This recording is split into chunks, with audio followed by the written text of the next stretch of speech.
તરીકે રામાયણની અંદર બહુ મજાની સીતાજીના જીવનની વાત છે કે સીતાજીને જ્યારે પ્રભુ શ્રીરામના સરસ મજાનો વિવાહ પ્રસંગ હતો ને, સ્વયંવરનો પ્રસંગ હતો, એની અંદર પ્રભુ શ્રી રામે ખૂબ સરસ મજાની ભેટ સીતાજીને એના લગ્ન વખતે આપી હતી. બે ભેટ આપી હતી. એક ભેટની અંદર આપી હતી એને ચૂડામણી, માથા ઉપર પહેરવાની જે હોય, અને બીજી ભેટમાં આપ્યું હતું એક વચન. અને વચન એવું આપ્યું હતું કે મારા જીવનની અંદર દેવી તમારા આવ્યા પછી કોઈ પણ સ્ત્રીનો પ્રવેશ થશે નહીં. મારા પિતાશ્રીને ભલે 3 રાણી હોય, પણ મારા જીવનની અંદર તમે એક કાયમીને માટે રહેશો. આ સ્ત્રીને સન્માન ક્યારે મળી શકે? આ સ્ત્રીને સન્માન ત્યારે મળી શકે કે જેનું ચરિત્ર ઉજળું હોય. ઘણી વખત કોઈ સ્ત્રીઓને એવું લાગતું હોય કે આપણે મેકઅપ કરીએ સુંદર લાગીએ. ભાઈ હા કે ના? હા પાડે પાછા. બોલો, જો સમજો, તમે મેકઅપથી સુંદર લાગતા હોય ને, તો જે મેકઅપના તમે 5,000 રૂપિયા આપ્યા હોય, 6,000 આપ્યા હોય, કે દુલ્હનને પૂછો 10,000 રૂપિયા આપ્યા હોય, હાંજ થાય અને તમે તમારા કપડાં ચેન્જ કરો, સાદા કપડાની અંદર તમે આવી જાઓ, તો એ જે મેકઅપના તમે 6,000-8,000 આપ્યા હોય ને તમે ગઈને કેમ કાઢો? એને રહેવા દો ને ભાઈ, એનાથી તમે ઉજળા લાગો છો, એનાથી તમે સુંદર લાગો છો. એ એટલા માટે આપણે કાઢી નાખીએ કે એ એવો ખાલી ઢોળ હોય કે જેનાથી આપણે જગતના ચોકની વચ્ચે ખાલી સુંદર લાગીએ, એનાથી ઉજળા ન લાગીએ. પણ જગતની 3 સ્ત્રી છે ને એ સુંદર લાગતી હોય, એ 3 સ્ત્રી ઉજળી લાગતી હોય. એમાંથી પહેલી એવી સ્ત્રી કે જેમનો પતિ વફાદાર હોય, પતિ એવા કોઈ કર્મકાંડ ન કર્યા હોય કે જેનાથી પરિવારનું અથવા તો એના પત્નીનું માથું નીચું થાય. પતિનો દરેક જાતનો પાસવર્ડ હોય ને એ આપણને ખબર હોય. આમ કેટલાને ખબર છે? હાથ ઊંચો કરજો, હાથ તો કરજો. હવે ઉભા રહ્યો, તમે મને નહીં કહો. અહીંયા બેઠા છે ને પુરુષો, એમાંથી કેટલા એવા પુરુષો છે કે એનો પાસવર્ડ એના પત્નીને ખબર છે? હાથ ઊંચો કરજો. હવે સંખ્યા કેમ ઓછી છે આમાં?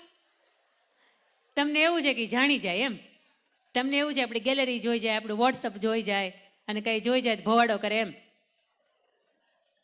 હા કે ના? તમને આવું કાંઈ બીક જ નથી ને? તો તમારો પાસવર્ડ ભાઈ એને કહેતા કેમ નથી? ઘણા તો કઈ બેંકમાં ખાતા છે ને, બોલો એ ન કે. ખાતાની અંદર બેલેન્સ કેટલું છે એ તો તમે ન કહો તો કાંઈ નહીં, પણ કઈ બેંકમાં ખાતા છે એ ન ખબર હોય. બોલો, ઘરે ઓલા ફરફરિયા આવે ને ત્યારે બાયુને એમ થાય ના ભાઈ આવું તો અમારે કાંઈ ખાતું નથી. બેન તારું નથી, તાર ઘરવાળાનું છે ખાતું. એટલે એટીએમ કાર્ડ ખોવાઈ ગયું હોય ને તમે ઘરે મંગાવ્યું હોય ને, ઘણા આવો વહીવટ ઘરે પહોંચાડતા જ નથી. પણ મને એમ થાય કે એકારે ભગવાન દોરી ખેંચે ધડ નારાની અને આપણે ઉપર વયા જાય, કાંઈ ઘરે ખબર ન હોય. બોલો, મેં કેટલાય પરિવારો એવા જોયા છે કે બેનને કાંઈ ખબર જ ન હોય. એને પૂછવામાં આવે ને કે એનો વીમો હતો, તો કે ભગવાનને ખબર. એને એ ન ખબર હોય કે એનો વીમો હતો કે નહીં. કારણ કે આવી વાતો કોઈ દી પાનના ગલ્લેથી વહેલા 2 કલાક પહોંચીએ તો ઘરે કરીએ ને, કોઈ દી પહોંચતા જ નથી. એટલે આવી વાતો કાંઈ થાય નહીં. કેટલી બેંકની અંદર આ બા તાલી પાડો, સામૂહિક પાડો. આ તાલી પાડવાનો અર્થ હું સમજી શકું છું. સમજાણો? તમને સમજાણો? હા, આ તાલી પાડવાનો અર્થ એ છે કે ઘરે અડધી કલાક વહેલા આવો. તમારો દિવસ કેવો રહ્યો એ કયો. ક્યાંક જમીન નવી લીધી હોય, ક્યાંક સોદા ચિઠ્ઠી બનાવી હોય તો એ ઘરમાં કયો કે અહીંયા જમીન રાખી. એકાદી કોઈ પણ નવા જૂની કાંઈ પણ કાર્યક્રમ કર્યો હોય ને તો કયો, અથવા તો ઘરની માથે તમારા માથા ઉપર કરજ કેટલું થઈ ગયું ને એ ઘરે કહેતા જાઓ. બોલો, ભાઈ આવે ને કે લોનના હપ્તા નથી ભર્યા, એ બેન એમ કે અમારે ક્યાં ઘરની ગાડી છે? ગાડી નીચે જ હોય, પણ એ કરજ કેટલા માથે હપ્તા ચડી ગયા હોય એ બેનને ન ખબર હોય. અને પાછી ગાડી કોના નામ ઉપર હોય? બેનના નામ ઉપર સબસિડી મળે ને એટલા માટે. અને બેનને એમ કે હાલો તમે બેસી જાઓ પીસીઆરમાં સાહેબ. તેથી આ બહુ અઘરું થતું હોય. એટલે ઘરે આ પાત્ર એવા છે. અને ભાઈ જો એ મને એમ થાય કે એને જો વાપરી જ નાખવા હોય તમારા, તો નોટબંધી થઈ તેથી એની પાસે કંઈ નીકળે. કેટલી બધી સંપત્તિ નીકળી છે. એટલે 2000ની નોટ બંધ થઈ તેથી કેટલી બધી સંપત્તિ નીકળી છે. એને જો મેકઅપ માટે, લાલી લિપસ્ટિક માટે વાપરી જ નાખવા હોય તમારા, તો એને ભેગા કર્યા હોય એ કઈ જાય? પછી બીજી વાત કે જ્યારે કોરોના આવ્યો ને, તમારા પગાર બંધ થયા અથવા તો ઘરની અંદર આવક બંધ થઈ, તો ઓલા ફળના, ફ્રૂટના, તુવેરની દાળના, ખાંડના, ચોખાના આ બધા એને કોણે આપ્યા છે ખબર છે? આ એ લોકોએ જ આપ્યા છે. તો એ જ બધા કરિયાણાના બિલ ચૂકવાના છે. ઘરના બિલ તમે ભરતા હશો, પણ કરિયાણાના બિલ આ લોકોએ ચૂકવા છે. તમારામાં મને નથી ખબર ચૂકવા છે કે નહીં, પણ મેજોરિટી કેટલા બધા ઘરની અંદર એવા પ્રશ્નો છે કે ભાઈ પુરુષોને આવક બંધ થઈને તે દિવસે સ્ત્રીઓએ ઘર ઊભા રાખ્યા છે. ઓલો દોડા કાપવા આવે ને તઈ એમ કે હા મારી પાસે 2500 રૂપિયા પડ્યા છે, લ્યો આપી દઉં છું, તું કાપતો નહીં. એ ત્યાં સુધી રાહ જોવે કે તમે આપશો કે નહીં, તમે ભરશો કે નહીં. પણ જે સ્ત્રી કે જેના પતિ નીતિવાન હોય, ચરિત્રવાન હોય, એણે કાંઈ જીવનની અંદર કામ એવા ન કર્યા હોય કે જેનાથી એનું મસ્તક ઝૂકે. આવી સ્ત્રી જગતના ચોકની અંદર ઉજળી લાગે, આવી સ્ત્રી જગતના ચોકની અંદર સુંદર લાગે અને કોઈ જાતના મેકઅપની જરૂર ન પડે. બીજી વાત કે એ સ્ત્રી પરિવારને પ્રેમ આપી શકે અને પરિવારનો પ્રેમ પામી શકે. જેટલો એ પરિવારને પ્રેમ કરે ને એટલો જ એને પરિવાર તરફથી પ્રેમ મળતો હોય. આવી સ્ત્રી સુંદર લાગતી હોય. અને ત્રીજી સ્ત્રી કે જેનું ચરિત્ર ઉજળું હોય, જીવનકાળની અંદર કોઈ એવો દાગ એના જીવનની અંદર ન લાગે કે જેનાથી એના પરિવારનું કે એના સમાજનું મસ્તક ઝૂકે. આવી 3 જ સ્ત્રી દુનિયાની અંદર એવી છે કે જે સુંદર લાગતી હોય. રામાયણની અંદરનો બહુ મજાનો સીતાજીનો પ્રસંગ, ખૂબ મજાની વાત થાય.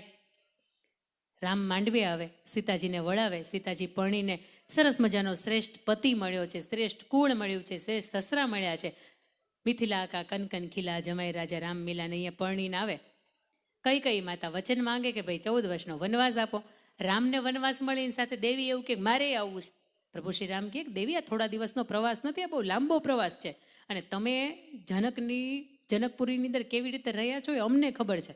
તમારી અંદર ગજબની તાકાત છે, અમને ખબર છે. પરશુરામનો ઓલો શિવજી આપેલું ધનુષ તમે 7 વર્ષની ઉંમરે ભાંગી નાખ્યું હતું, પણ છતાંય સાસુબાની સામે બોલ્યા નથી. ખબર છે ને તમને પાછી?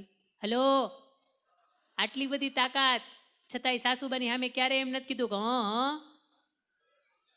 આટલી બધી તાકાત છતાંય સીતાજીની પાસે શીખવાનો આ ગુણ. ગમે એવી તાકાત હોય, ગમે એવી ભાષા હોય, ગમે એવી તમારી પાસે સત્તા સંપત્તિની આવડત હોય, છતાંય સાસુબા બોલે ને તો હાજ પાડવાની હોય, કંઈ બોલાય નહીં. હું કહીશ તમને સાસુબાને સામે હું કામે ન બોલે નહીં કહીશ તમને.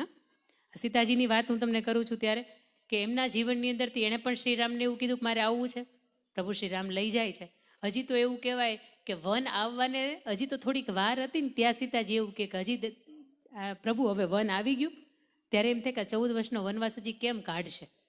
બ્રહ્મચર્યનું પાલન કર્યું, પાણી એને જાતે ભર્યા, રસોઈ કોઈ દિવસ નહોતી બનાવી પણ છતાં એણે જાતે બનાવી. કોઈ કામ એવા નહોતા કર્યા, કદાચ એની ઉપર આવે તો એને કરવા પડે, પણ આ બધા જ કામો છે એની જાતે કરે. અને સીતાજીને 1 વર્ષ માટે 365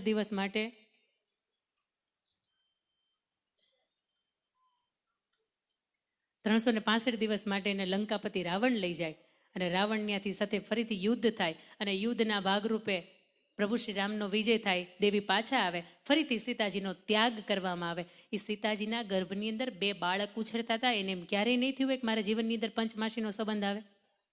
5 મહિને ક્યારેય એને એમ નહીં થયું હોય કે હું અયોધ્યા કુળની મહારાણી છું, મારા જીવનની અંદર ત્યાં પ્રસંગ આવે. 7 મહિને શ્રીમંતો નયન સંસ્કાર આવે, છતાંય એ સંસ્કારમાંથી પોતે ચૂક્યા છે. 2 બાળકોનો એણે એકલા હાથે કેટલો મજબૂત રીતે ઉછેર કર્યો છે. 2 બાળકો છે, લક્ષ્મણને પરાજિત કરે અને અહીંયા રામાયણના મંચની અંદર આવે, રામની સભાની અંદર આવે અને રામની સભાની અંદર અદ્ભુત રીતે રામાયણ સંભળાવે. રામ એવું પૂછે કે તમારી ઓળખ આપે, તમે કોણ છો? અને તેથી લવ અને કુશ એવું કે અમે દેવી સીતા અને રાઘવેન્દ્ર સરકાર પ્રભુ શ્રી રામના પુત્રો લવ અને કુશ છીએ. અને ત્યારે પ્રભુ શ્રી રામના પગની નીચેથી જમીન સરકી જાય કે મારા અદ્ભુત આવા પુત્રોનું સિંચન સીતાજી આવી રીતે કર્યું છે. અને ત્યારે સીતાજી છે બધાની માફી માંગે અને એવું કે હવે મારે સમાજના લાંછનો લેવાની તાકાત નથી અને હવે મારે ધરતીની અંદર સમાઈ જવું છે. પણ પ્રભુ શ્રી રામની પાસે જઈને એવું કે દેવ આપના સિવાય મેં કોઈ પણ પુરુષને ઊંચી આંખ કરીને જોયો નથી. પ્રભુ આપના સિવાય મેં મારા હૃદયની અંદર કે મનની અંદર કોઈ છબીની અંદર કોઈ પુરુષને મેં ધર્યો નથી. જો આ વાત સાચી હોય ને તો મને ધરતીમાં જગ્યા કરી આપે. ધરતીની અંદરથી જગ્યા થઈ જાય અને બધાની માફી માંગતા માંગતા પ્રભુ શ્રી રામની પાસે જાય ને 2 હાથ જોડીને એવું કે ત્વમેવ ભર્તા નચવી પ્રયોગ. જન્મો જન્મ મળો ને તો તમે જ પતિ સ્વરૂપે મળો. તમે પતિ સ્વરૂપે ન મળવાના હોય તો મારે આ જગતની અંદર સ્ત્રી તરીકેનો ક્યારેય જન્મ લેવો નથી. અને આજની સિયા શું કે ખબર? આ જન્મ આપણો છેલ્લો, આવતા જન્મે મળતા. આ તમે બોલો છો, આવતા જન્મે તમે ન મળતા ભાઈ. આ જન્મ તમારો મારો છેલ્લો, આવતા જન્મે આપણે જન્મારો કંઈ ભેગો થવો નથી. પણ સ્ત્રીના જીવનના સુખ દુઃખ હોય એની વચ્ચે તેણે હસતું મોઢું રાખીને એણે જીવી લીધી હોય ને, આને સ્ત્રી પાત્ર કહેવાય, આને વહુવારું કહેવાય. અને કેટલી બધી વહુવારુંને મેં તો એવી જ હોય. મેં તમને હમણાં કહ્યું કે સાસુબા તીખા હોય, સાસુબા કંટા હોય. એનું કારણ શું ખબર છે? કામ થાય ત્રાસું, પડાવે આંખમાંથી આંસુ, અને એનું નામ કોણ બોલ્યું? એનું નામ સાસુ. ભાઈ જો, સાસુબાનો તમે જન્મ દિવસ ઉજવતા નથી તમે ક્યાંય પણ ફરવા જાઓ તો સાસુબા માટે ઓલી પર્સ નાનું એવું એનું રાખી શકે કે છાલ ઓઢી શકે, આવું તમે કાંઈ લઈ આવતા નથી. સાસુબાને તમે લાલો મૂવી જોવા લઈ જતા નથી. સાસુબાને તમે ચારધામની યાત્રા કરાવતા નથી. સાસુબા તીખા થાય ભાઈ, હરખથી થાય, હકથી થાય. એક સાસુના અને વહુના પ્રસંગની મારે તમને વાત કરવી છે, એ પછી મારે દીકરીઓના પ્રશ્ન ઉપર વિશેષ ભાર મૂકવો છે. એક સ્ત્રી પરણીને સાસરે ગઈ ને અહીંયા સાસુબા જેટલા પણ બેઠા છે ને, બાની ઉંમરના, એને ખબર, બા તમારા સાસુને તમારા માથે ઓઢવું પડતું, બોલો હા કે ના? હા. તમારા સાસુને સામે લાજે કાઢવી પડતી ક્યારે, અને સાસુને સામે તો બિલકુલ બોલાતું જ નહીં, હા કે ના? આ વાતની અંદર તમે એગ્રી ને? હા. સાસુબાની સામે બોલાય નહીં. એક સ્ત્રી છે ને, એ પરણીને સાસરે આવી. રોજ સવારમાં અનાજ દળવાની ઘંટીએ તમે કામ કર્યા છે એટલે તમને ખબર છે કે સવારમાં ઉઠીને વાહિદા કરીને ભેહું ધોઈને સવારમાં અનાજ દળવા માટે બેસી જવાનું. આખું બંધ હોય ને તો એમ ઘૂમડા જ કરવાનું. અને ઓલો ઘઉં હોય ને, આવી ટાઢનો કોઈ વાતે દબાય જ નહીં, એમાંથી લોટ થાય જ નહીં. એક સ્ત્રી હતી ને, રોજ સવારમાં એનું કામ, એને સાસુબાઈ એને શીખવાડ્યું કે તમારે આટલું આટલું કામ કરવાનું. 18 વર્ષની એની ઉંમર, પરણીને સાસરે આવી. રોજ સવારમાં એ અનાજ દળવા માટે બેસે.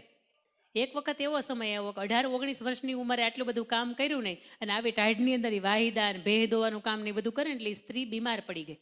એ વહુવારું જે આવી હતી ને, બીમાર પડી ગઈ. એટલે બીમાર પડીને એ પહેલાં આ શિયાળાનો સમય હતો, તલ પાક્યા હતા, અને એના દિયરને એવું કીધું, દિયર ભાઈ તમે ઘાણી પીલાવવા માટે જાઓ છો ને, તમે તલનું તેલ કઢાવવા માટે જાઓ છો ને? હા ભાભી, મારા માટે થોડીક હાની લેતા આવશો? એના દિયર એવું કે હા ભાભી, લેતો આવીશ. સરસ મજાની એક હાની જે છે ને, એ સમયની અંદર કચરિયું ન મળતું, ગોળ ઘરે આવીને નાખવો પડતો, એટલે ગોળી નાખીને ન આપતા. એટલે એ હાનીની અંદર ખાલી તલનો લચકો છે ને, એ પીલાવીને એ લેતા આવે. પણ સાસુબાની બીક, એને પૂછ્યા વિના ગળા ઢેફલા ખવાય નહીં, એને પૂછ્યા વિના ગોળને અડાય નહીં, ખાંડના 2 દાણા અડાય નહીં. એટલે એ દીકરાની જે વહુ હતી, એણે વાટકો ઢાંકી દીધો અને ઓલા 2 ભડ જે ઘંટલાના પડ્યા હોય ને, એની નીચે આડો મૂકી દીધો. થોડી થોડી રોજ હાની મોળી હાની ખાયા કરે. તાવ આવ્યો ને એટલે એને દળવાનું કામકાજ બંધ થઈ ગયું. એની જગ્યાએ એને સાસુમાં બેઠા દળવા. અને જેવા ઘંટલાના પડ બારા કાઢે ને, ભેગોલો વાટકોય નીકળો બારો. અને જોયું, અરે મારા દીકરાની વહુ કે એટલી બધી ભૂખ લાગતી હશે પણ મને કાંઈ કહી નહીં શકતી હોય, પણ ચાખવા તો દે ને, ગોળ નાખ્યો છે કે નહીં? પૂછા વગરને નખાતો નહોતો. એટલે બારો કાઢ્યો, જોયું તો કે અરે મોળી છે. મારા દીકરાની વહુને મારાથી આટલી બધી ડર લાગતો હશે. સાસુબા ઊભા થયા, ટેકો દઈને જય શ્રી રામ બોલીને રહોડાની અંદર ગયા, થોડો ગોળ નાખ્યો, થોડું ઘી નાખ્યું, સરસ મજાનો એની અંદર ટોપરાનું ચૂર્ણ નાખીને બરાબર હલાવીને ઢાંકીને મૂકી દીધો. 4-5 દી થઈ ગયા, વહુને સારું થઈ ગયું. એટલે વહુનો વરી પાછી વારો આવ્યો દળવા માટે. અને વહુ દળવા બેઠી ને તો યાદ આવી, ઓલી શારદીથી હાની નથી ખાધી ને, કે હબ ખાવા દો. વાટકો જેવો બારો કાઢ્યો, જુએ છે તો ઉપરથી સફેદ કલરનો દેખાય છે કે આ વાટી નથી ગઈ ને. જુએ છે, ખૂંગે છે, હારો કંઈક સુગંધ આવે છે, ચાખે છે ને એટલે અંદરથી આંખમાંથી દળદળ આહુડા વયા છે કે મારા સાસુબા તો એટલા હારા છે, પણ હું એને પૂછ્યા વિના કાંઈ કરી ન શકું. પણ મારા સાસુબાએ ગોળ નાખી દીધો, ઘી નાખી દીધું, ટોપરાનું છીણ નાખી દીધું. આવા હારા સાસુબા કોઈને મળે નહીં. પણ અત્યાર સુધી મને આમ જે સાસુબાનો ડર હતો ને, આજથી થોડોક ઈ વયો ગયો. આ વાત બંનેની વચ્ચે ચૂપ થઈ જાય, કોઈ વાતનો ઉલ્લેખ નથી થતો. વર્ષો પછી એ જે પરણીને વહુ આવ્યું હોય ને, એની ઘરે એક નવી વહુ આવે, અને ઓલા જે સાસુબા હોય ને હવે પર સાસુ થઈ જાય. અને નવી વહુ જ્યારે આંગણે આવે ને, ત્યારે ઓલા સાસુબા પર સાસુબા હોય ને, એ સાસુબાને પૂછે કે નવી વહુ એમ તો કઈ આગરી છે, કઈ ડાઈ છે, હોશિયાર છે, નમણી નાજુક ને બહુ સારી છે, દેખાવે બધા બહુ વખાણ કરે છે, પણ આમ કેવી છે તું, ઈ તો કે. અને તે દિવસે ઓલી વચ્ચેનું જે પાત્ર હતું, જે સાસુબા બની ગયા ને હવે, એ એવું કે થોડીક મોળી છે. અને ઓલા પર સાસુ હતા ને, એને બહુ મજાની વાત કરી કે ઓલો વર્ષો પહેલા ઓલા મેં હાનીમાં જેમ ગોળ નાખીને બરાબરની ગળી કરી નાખી હતી ને, એમ તું થોડોક એના જીવનની અંદર ગોળ નાખી દે ને એને ગળી કરી નાખ ને.